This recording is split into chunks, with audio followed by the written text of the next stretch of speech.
Uh, if you have any questions, you can log in, pick any screen name that you wanted, and type your question, and we'll try to get to your questions. We sometimes get swamped of the last 5 minutes or so of the podcast. So, but we definitely will try to get to your questions and give you as good an answer as we can. If we look at where we are in the world, where the business world is right now, we're in a period of huge transition. Many things that may not be done this way in the future, the way we do things now, are still being done the way we do things now. And I've had earlier podcast up about the future of newspaper and news content delivery.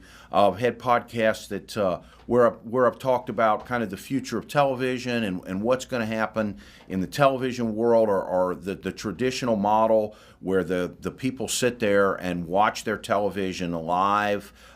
They don't flip the channels. They don't, they sit there and watch the commercials like they did 30 or 40 years ago, before there were computers, before there were DVRs,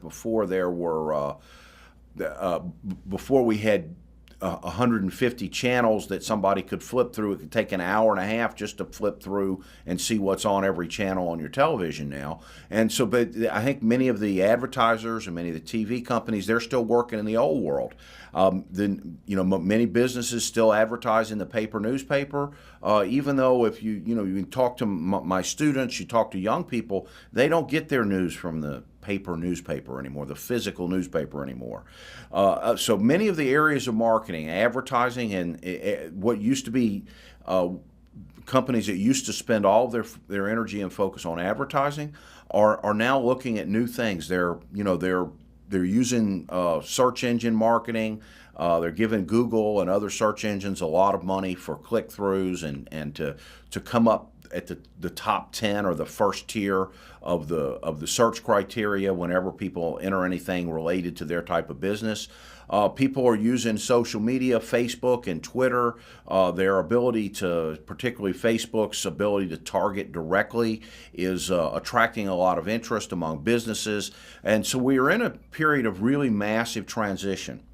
We also may be, and this is not just my opinion, but the opinion of many educated scholars in my field, and particularly one scholar, Dr. Kim from the SERI, that's the Samsung Research Institute in Korea, that has been writing about this for several years and has predicted this well before it actually came to be. He's kind of the Rubini of Korea. But one of the things he said is that the 2 billion people are going to be driving cars in China and India that were not in the next 10 years, that were not driving cars either 5 years ago. And we've already seen some of this. We've already seen, into the tens of millions of cars being sold to people for the first time. You have first-time car buyers. And you can imagine 10 years from now, you have 2 billion people that are driving cars. And they're also in many of the BRIC countries and other types of what are now second world countries, as they move into the first world, they're going to start using energy like we do. Now, not to the same extent. I don't know if any country in the world will ever use energy, the per capita energy usage that the United States has. I think that may be a thing of the past. But the point of all this is that the long run expectation for energy prices is very poor from a business person standpoint, meaning that I don't mean that I'm negative on energy prices. I think energy prices are going to go up, which is bad for everything else. I think that we're going to be forced into some sort of serious crisis. Now, in the United States, I'm not sure where that is. I'm not sure at what point gas prices become, this is terrible, this is awful, but I'm still going to drive my tank, to the point at which, I got to just park my tank beside the road and I got to go get an energy efficient car. I'm not sure at what point, if the Saudis, I know, firmly believe, and the people, the OPEC and other countries that are oil producers and rely on their revenue, they definitely want to keep oil prices at a level at which we're dependent on them. It's cheap enough so that we don't have this massive move to new renewable energy sources. It doesn't, where everybody doesn't start going solar, and we don't have a huge incentive to go solar and get energy from wave technology and wind and all these other renewable sources. What is going to happen probably in this type of scenario is that what they want, or the scenario that the Saudis and energy producers, they want a gradual increase in oil prices over a period of time. They want, because the higher the oil prices, the more money they make, but they understand that if the price of oil goes to, say, $200 a barrel, the point at which we're paying $7.50, $8 a gallon for gas, at that point, at $200 barrel oil, at that point, we're going to massively move onto something else. There's going to be huge incentives for us to use less energy, and they don't want us to do that. They want us to stay addicted to the way things are now. They want us to keep driving our big, huge, unnecessarily large cars, and they want us to, not put in more efficient air conditioners and not insulate our houses, or maybe just turn fans on in the daytime in the summer. They don't want us to do that. They want us to keep using energy, and they're very excited for very good reason about the future. I mean, you've got the BRIC countries, which Brazil, Russia, India, and China. You throw in Nigeria, Indonesia, and a few other countries, and you get close to 3 billion people that are going to be driving cars and going to be living, as more and more of their populations live middle class, what we think of as kind of lower middle class living standards that we have here in the United States. It's really hard to imagine a scenario in which we go back to permanent $2.50 a gallon gas, which is Newt Gingrich's political platform this year. It's hard to imagine a scenario where that's possible. Now, there are a lot of doomsday predictions out there, and people are right when they say that we live on a finite planet, and at some point, oil, natural gas, and other types of resources are going to run out. I can remember when I was in school, when I was a little kid in school, there were these predictions, that the current rate of usage, that we're going to run out of all of our oil and gas by the year 1990. And that shows how old I am, because I was in school in the 70s. And so by 1995 or something like that, we got 20 years worth of oil existing out there. And of course, what happens is that we go and find more oil. And we find it deeper, and we spend more money. If the price of oil goes up dramatically, then it's going to pay companies to go out and find more oil. So there tends to be this kind of equilibrium, whereas the price of oil goes out, we go out and find more. So I don't think it's going to happen necessarily right away. Or that it's something that's going to, the doomsday scenario is for like 2013 or 2014. I really don't believe that's the case. But I honestly, if you're in business, if you're a car maker, if you're a consumer and you're thinking about buying a car that you're going to drive for the next 8 years, you have to, the weight of the evidence and the probability is that over the next few years, you can expect gas prices to go up, up, up, and up. Now, when I say up, up, up, and up, I mean up 20 cents, down 15 cents, up 20 cents, down 15 cents, or up 45 cents, down 40 cents, up 50 cents, down 45 cents. But over time, you can just expect to pay more and more and more money. And gas prices hurt us here in a place like Eastern Tennessee, where everybody drives cars. None of us have the option of riding a subway or taking mass transit or anything like that. In bigger cities, this new smartphone technology and mobile app technology, I think, is going to encourage people to in places to take mass transit, because you can sit there on the subway and watch a movie. or you can, hook up with your friends and talk and watch videos and do all the when you can do all those kinds of things. It's very interesting. When I was in Korea, is about 4 years ahead of us in terms of the technology. And when I was there in 2008 and 2009, the times that I took buses or subways, and I rode buses quite a bit, and I rode the subway every now and then. I don't ride the subway that often, but when I rode the subway, everybody in Korea is sitting there watching they're either playing a game on their computer, or they're watching a movie, or they've downloaded something to watch, and they're sitting there kind of in their own little world watching videos and things like that. Very few people just sitting there kind of in zombie land while they're riding the subway or riding buses over a substantial distance. So it's not uncommon for people to commute an hour or more. I would say the average commute in Korea is 45 minutes to an hour. That's kind of typical commute for people there, usually by transit, although more and more people are driving cars in Korea as well. So maybe in some of the big cities, maybe that this new mobile technology is going to encourage more mass transit and things like that. Nevertheless, there's not much we can do to save ourselves here in the United States. There's not really a lot of options for us.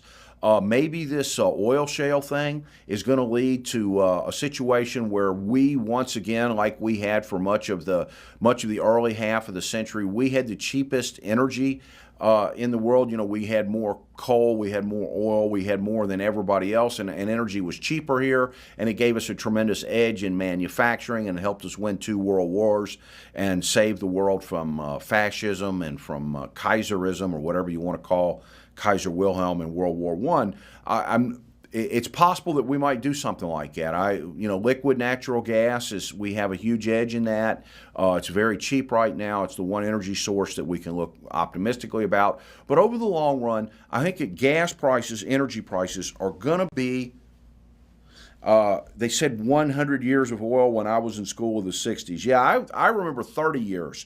So one of my questioners, they told me the same thing in school. Yeah, it's... it always seems like they're saying it's going to run out in 20 years, but they don't realize that there's a lot. What is the percentage of oil that's out there that we haven't found? Those of y'all that have a question, you can type your question in, and we'll try to get to it during this half-hour thing. But I'm trying to talk about the future of energy and my view, in agreement with the experts in the field. Dr. Kim Obseri in particular, who I remember reading first on this and give credit for being first on this, of just the fact that the world is turning into a different place. And you have 3 billion people in the BRIC and other countries, similar countries like them, that are going to be driving cars and leading middle-class lives. I just don't see that we can continue the way we are. Now, then the question becomes, how do we get out of this trap? As Americans, as our country, what is the best way to get out of the trap? And if I was President Obama, the honest truth is, and let's assume let's not either think great things about Obama or think ill of him. Let's just assume he's like most of the other presidents, and his main goal right now is to get reelected. Main goal is to get reelected. What would he do right now? What would they do? What solution would there be for him? If I was his advisor, I would have told him already to release some of the money in some of the oil in the strategic. Our strategic reserves. We have like 400 million or some huge amount barrels of oil, and I would have already done that. Bush did it several times whenever the price of oil seemed to spike, and just the threat of releasing some oil would put a huge downward pressure on oil prices. And if you think about it, that kind of thing, but that's just a temporary fix. Now, one of the people that's watching the show has suggested, companies like Walmart using railroads to save transport costs, or they all trucks and distribution centers. Walmart uses everything. You have to remember that Walmart's the thing that they are really good at is distribution. And they are probably the most efficient distribution center. Now, there's a Walmart, I think I saw a statistic that about 90% of the population live within 10 minutes of a Walmart. So it's not possible to have a train run into every Walmart in the country. Walmarts are put in places where people that are convenient for people to drive to, where they got a big, huge piece of flat or flattenable land, and so they can't. When we go to our Walmart, we see a bunch of trucks, but Walmart uses ships. I mean, they bring everything over from China and the other countries where most of the products are made. They have a huge operation over there to buy things and get things built. And you never see Walmart. One of my questioners, Heather, said, "Well, you see Walmart trucks, but you don't see Walmart train cars." Even if you see a truck with Walmart on it, written on the side of it, it doesn't necessarily mean it's a Walmart truck. It just means that it does a dedicated run for it. And Walmart does use trains. Now, they may be more. That's a good question. I would guess that they do more trucking. And anything that's in the store, like in our Walmart, it had to be in a truck at some time. I mean, even if they brought it in from China and they unloaded it in New Orleans, Jacksonville, one of the eastern ports, Savannah or one of the other eastern ports, they unloaded it there at some point, and they put it on a train and they brought it up to the distribution center in Greenville. At some point, it had to be trucked. At some point, using trains, I think some of the people that were driving on Interstate 81 through our area were saying, there's just too many trucks on the road. And I never really have any trouble with trucks because I have a heavy foot. And so the truckers like me, and I like them. It's the drivers of cars that I have trouble with. But I'm not really sure the answer to the percentage or the total amount of freight. If you went mile for mile, I would still say that, mile for mile, which means you have to start in China, I would say they do 80% of what Walmart does is shipping. I mean, it's done by ships. And boats, not boats, but the big ships that carry the massive, 600 of those containerized freight things, those 40-foot containers or 45-foot containers.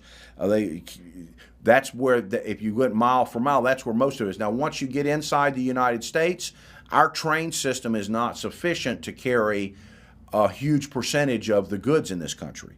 The trains that are in our area, for example, were designed to carry the coal out of here. I mean, they were built for the purpose of taking coal out. And you still see them as they drive through near the campus. I drive under a bridge where there's the train track. It's a very heavily used train track, and you hear the whistle all the time, and primarily carrying coal. So I don't know exactly what the answer to that is, Heather. I'm not really sure. Other questions, just type it into the screen on the side, and we'll try to get to it. In other areas of business, things seem to be pretty good. We have reached a point at which, employment seems to be turning up. We're now under double digits, and we're down in the low 8s right now. The economy added 209,000 jobs in the past week. And so it's not really clear where we're going in the future, because we still have things like the housing crisis has not solved itself. And I have talked about that in another one of my podcasts, one of the Shemwell on Business podcast that's available on iTunes. I've talked about that type of situation. And it's not really clear what's going to happen in the housing market. I really believe in this area, Tennessee is one of those states that did not have the robo-signing problem. I think you already seen, if you drive around the Tri-Cities area, you see a few home builders. Worth, in particular, seems to be building a lot of homes.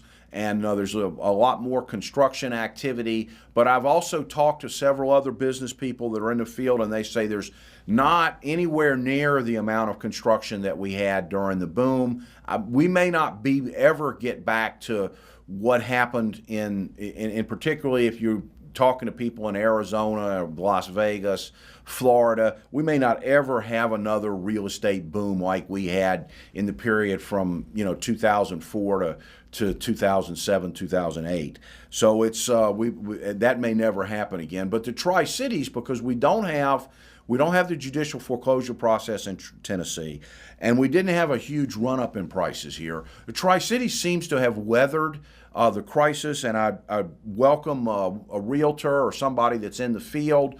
You can talk about either trends in median home prices, the number of listings, or the average age of the inventory that's available in the Tri-Cities area.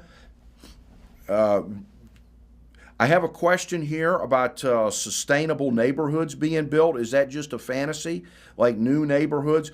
I think when you say sustainable neighborhoods, it means it can mean a lot of different things. I mean, a neighborhood can be sustainable in the sense that it doesn't damage the watershed. In other words, they contain their own spillage or drainage. And I know in Florida, where I grow up, if you want to build anything, you have to have a place to put a pond. You can't build anything. You got to have you cannot contribute to the city's drainage problem, because in Tallahassee it happens about every year that you get 8 inches of rain in a day and a half or 2 days, and it happens about all the time. And so they need 50 foot. They need to be able to control a huge amount of water in a short time. To some people, sustainable neighborhoods might include things like requiring energy efficiency of a certain level in the insulation. It might not using the old Freon air conditioners, using some sort of new air conditioners. The thing about Walmart using railroads and sustainable neighborhoods is that these are great things. I'm all for that, and I'm all for renewable energy, and I think we ought to promote renewable energy, but renewable energy is not going to solve all of our problems. And sustainable neighborhoods are, people can feel good about it. I know that I tried to help Appalachian Sustainable Development when they were working. I was on their board, and I tried as the marketing person on their board, and they were trying to sell sustainable wood.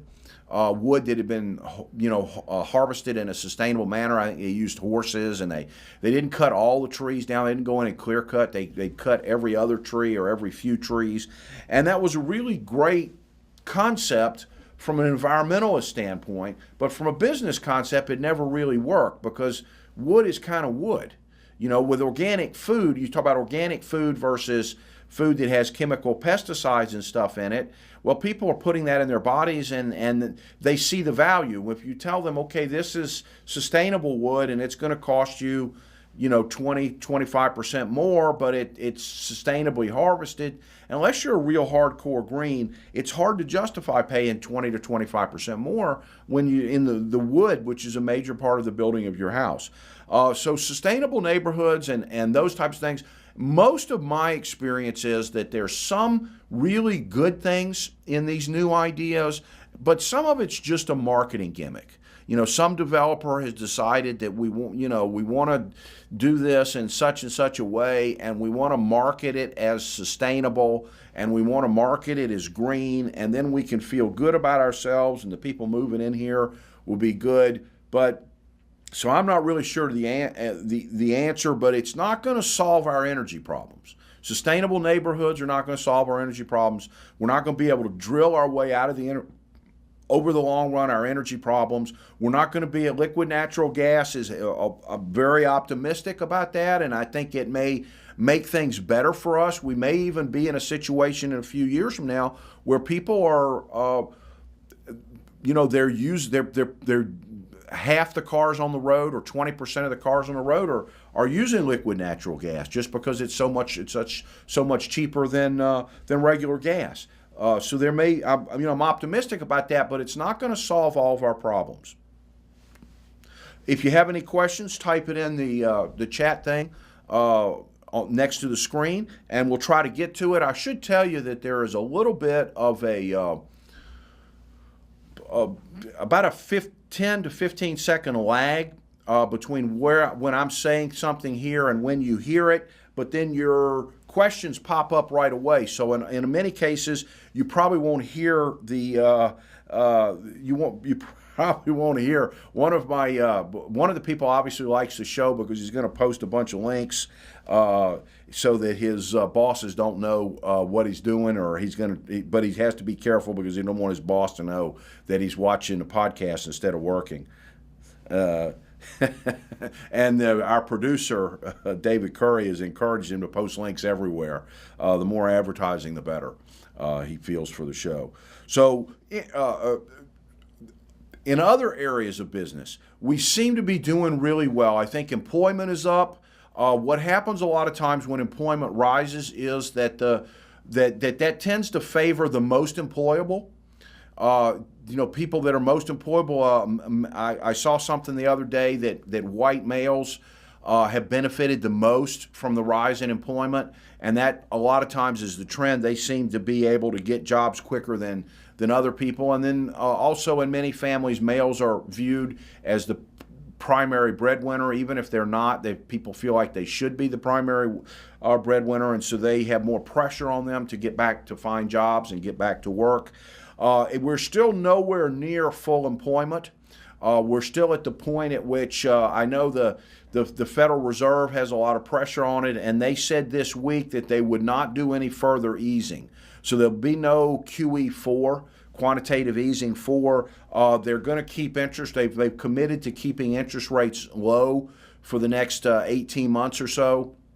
But and short-term interest rates low. They're also trying to change their portfolio to have. They want to keep long-term interest rates low. And sometimes, if the Fed is too loose with money in terms of what they do with short-term rates, that actually it's a kind of perverse thing, and it's hard to be able to explain.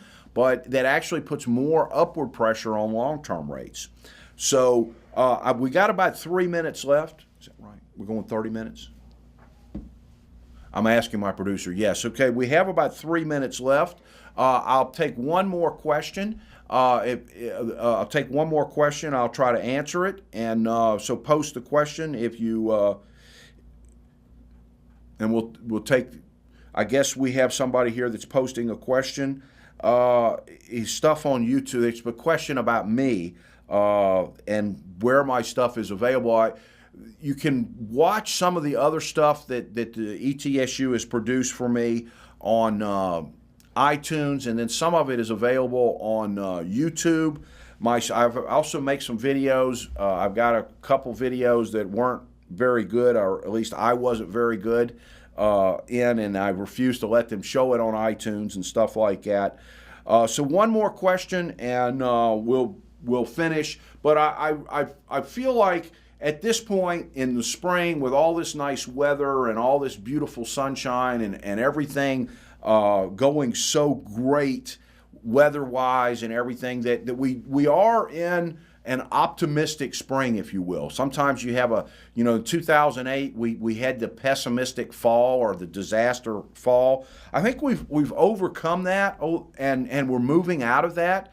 I predicted in print in 2008 that whoever won the election between McCain and Obama would definitely be an 8-year president, that nobody would be able to, whoever won, whether it was McCain that won or whether it was Obama that won, that things were so bad November of 2008 that whoever won, and then January when the 20th when the president took over, whoever won would definitely be a 2-term president, just because the economy was going to turn around and things would have to be better, much, much, much better in 2012 than they were in 2008. Well, it's turned out that I wasn't really right. Now, things are way better than they are, but not as good as I thought things were going to be. I really thought once we came out of this big recession, by about 2010, we would be on one of these Reagan-esque or Clinton-esque long-term expansions of the economy where everything was going good and everybody was happy. And this situation that happens in economics is that a rising tide raises all boats. So that when the economy is expanding and people are doing well, and the government is able to bring in a lot more taxes just because more people are working and more people are making money, then we don't have pressure on the deficits. If you remember the Clinton period, this was a period of when we had surpluses for the first time in like 50 years, and we had the biggest surpluses on history several years during the Clinton administration. I really thought we would be not necessarily in that, but in the early stages, 2 years in to a big expansion. Now, the economy, technically, the way economists look at it, is it has been expanding for several years. The problem is that we were so bad, such bad shape. We were so low down in the fall of 2008, spring of 2009, that it's taken a long time just to get close to being back to normal, and we still at 8 something percent unemployment are not anywhere near a big, the Clinton era or the Reagan era when things were really, really good. The two periods when things were really, really good. We are nowhere near any of that. So with that, I didn't get any more questions at the end. So with that, we'll sign off, and we'll be back next Wednesday at 12:15.